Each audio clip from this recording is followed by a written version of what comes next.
आज की इस बड़ी खबर में हम बात कर रहे हैं एक ऐसी घटना की श्रृंखला की जिसने भारत ही नहीं बल्कि पूरे मुस्लिम समाज में एक नई बहस और उम्मीद को जन्म दे दिया है। एक तरफ जहां अंतर्राष्ट्रीय स्तर पर हालात तेजी से बदल रहे हैं तो वहीं देश के अंदर भी एकता और भाईचारे की मिसाल पेश करने की कोशिश तेज हो गई है। जी हाँ, इसी कड़ी में मशहूर इस्लामी विद्वान मौलाना सज्जाद नोमानी ने एक अहम बैठक उठाते हुए नई दिल्ली में स्थित ईरान कल्चर हाउस का दौरा किया, जहां उनकी मुलाकात ईरान के सुप्रीम लीडर के प्रतिनिधि डॉक्टर अब्दुल मजीद हकीम इलाही से हुई। इस मुलाकात को सिर्फ एक औपचारिक बैठक नहीं बल्कि एक बड़े संदेश के रूप में देखा जा रहा है। बताया जा रहा है कि इस मुलाकात का मुख्य उद्देश्य उम्मत के बीच एकता और भाईचारे को मजबूत करना था। आपको बता दें कि मौलाना नोमानी ने इस दौरान साफ तौर पर कहा है कि आज का वक्त आपसी मतभेद भुलाकर एक साथ खड़े होने का है। उन्होंने इस बात पर भी जोर दिया कि चाहे शिया हो या सुन्नी हो, सभी को मिलकर उम्मत की मजबूती के लिए काम करना चाहिए। उनका कहना था कि जब तक हम छोटे छोटे मतभेदों में उलझे रहेंगे तब तक हमारी सामूहिक ताकत कमजोर बनी रहेगी।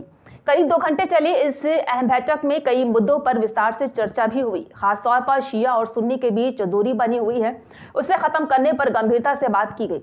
इस दौरान ये संदेश देने की कोशिश की गई है कि इस्लाम का असली संदेश एकता, भाईचारा और इंसाफ है और इसी रास्ते पर चलकर ही उम्मत मजबूत हो सकती है। वहीं दूसरी तरफ उत्तर प्रदेश की राजधानी लखनऊ में भी एक बड़ा आयोजन देखने को मिला जिसने इस पूरे मामले और पूरे माहौल को और ज्यादा भावनात्मक और मजबूत बना दिया। लखनऊ के मशहूर छोटा इमामबाड़ा में ईरान के पूर्व नेता अयतुल्लाह अली खामेनी की याद में एक श्रद्धांजलि सभा का आयोजन किया गया। इसमें शिया समुदाय के लोग शामिल हुए और उन्होंने भावभीनी श्रद्धांजलि भी अर्पित की। इस श्रद्धांजलि सभा में मुख्य अतिथि के रूप में डॉक्टर अब्दुल मजीद हकीम मौजूद रहे, जो भारत में ईरान के आधिकारिक के प्रतिनिधि माने जाते हैं। उन्होंने अपने संबोधन में अयतुल्लाह अली खामेनी साहब को याद करते हुए भावुक श्रद्धांजलि दी है और उनके योगदान को विस्तार से बताया।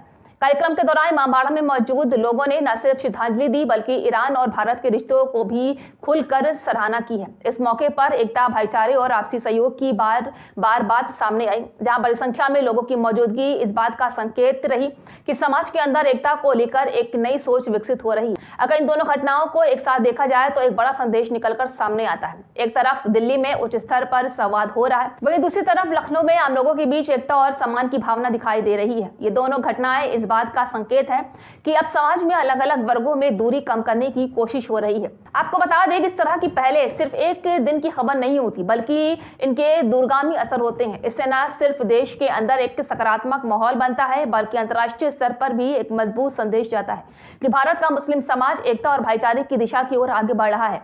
आखिर में यही कहा जा सकता है कि मौलाना सज्जाद नोमानी का ये कदम और लखनऊ में आयोजित ये श्रद्धांजलि सभा दोनों मिलकर एक नई शुरुआत का संकेत दे रही हैं। अब देखने वाली बात ये होगी कि ये पहल आगे चलकर कितनी मजबूत होती है और क्या वाकई में शिया सुन्नी एकता की ये कोशिश जमीन पर बड़े बदलाव ला पाती है या नहीं। India for their offering condolences and solidarity and sympathy with us. And actually, I saw the loyalty from them, which never I saw such loyalty from any other nation. And may God bless you and protect you. Actually, our supreme leader was our supreme spiritual leader, our religious leader. He was our father. He was our soul. He was our spirit. He was our everything. And because of that, a lot of people gathered here and in other countries as well, regardless their religion, Christians, Hinduism, Buddhists, Muslims, Ahlus Sunnah, Shia, all of them gathered for mourning and sharing their tears for his martyrdom. And they know and they announced frankly that his martyrdom is very big loss for everyone, because he was the voice of voiceless people. He was the voice of wisdom, and he was the voice of all people, especially marginalized people, poor people. We hope Almighty Tabaraka wa Ta'ala inshallah grant all of you His blessing, His happiness, and provide us with peace and with justice and with all type of goodness and happiness. ईरानी नेता की शोक सभा में बड़ी संख्या में शिया समुदाय के लोग इमामबाड़ा में जुटे हैं, सभी ने खामनेई को भावपूर्ण श्रद्धांजलि अर्पित की है। साथ ही ईरान और भारत की दोस्ती की खूब सराहना की है। हिंदुस्तान के सारे इंसाफ पसंद अवाम जो है वो सब के सब ईरान के साथ हैं और जो आतंकवादी इसराइल है और आतंकवादी ट्रंप है उसके साथ यहाँ पर कोई नहीं है।